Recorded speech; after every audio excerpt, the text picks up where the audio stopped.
নমস্কার বন্ধুরা, রিয়ার হেসেলে আপনাদের সকলকে স্বাগত জানাই। আজকের রেসিপি নিরামিষ বাঁধাকপি।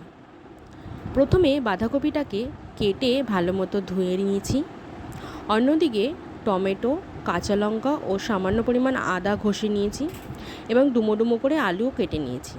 এবার কড়াইয়ে তেল দিয়ে কেটে রাখা আলুগুলোকে আমি তেলের মধ্যে দিয়ে ভালো মতো নাড়িয়ে চাড়িয়ে নেব। আলুগুলো ভাজা হয়ে গেছে। এবার আমি ওই তেলের মধ্যে গোটা জিরে, একটা শুকনো লঙ্কা ও ঘষে রাখা আদাটা দিয়ে দেব। এবার টমেটো ও কাঁচা লঙ্কা ওই তেলের মধ্যে দিয়ে নাড়িয়ে চাড়িয়ে নেব। এবার জিরের গুঁড়ো ও ধনিয়ার গুঁড়ো দিয়ে আবারও ভালো মতো মশলাটাকে একটু কষিয়ে নেব।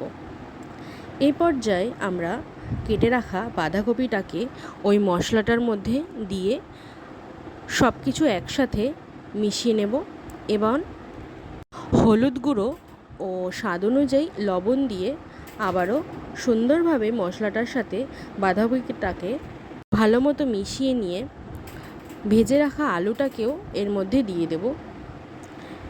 আলু এবং বাঁধাকপিটা সেদ্ধ হয়ে গেলে স্বাদ অনুযায়ী চিনি এবং কেটে রাখা ধনেপাতা দিয়ে আবারও কিছুক্ষণ নাড়িয়ে চাড়িয়ে নিয়ে ভাজা ভাজা হয়ে এলে আমরা নামিয়ে নেব। এভাবেই তৈরি হয়ে যাবে একেবারে নিরামিষ পদ্ধতিতে তৈরি করা বাঁধাকপি। খেতে কিন্তু অসাধারণ হয়েছিল। ভিডিওটা ভালো লাগলে অবশ্যই চ্যানেলটা সাবস্ক্রাইব করে দেবেন। নমস্কার।